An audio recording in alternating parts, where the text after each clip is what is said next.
crossword solved.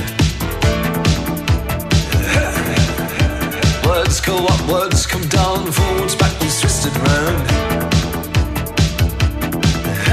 He grabs a pile of letters from a small suitcase, disappears into an office, it's another working day.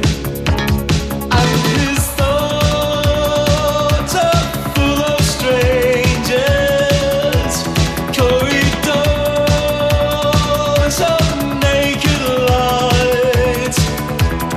And his mind was full of reason. Now there's more than meets the eye. A stranger's face he carries with him. He likes a bit of reading on the subway home. A distant radio whistling tunes that nobody knows.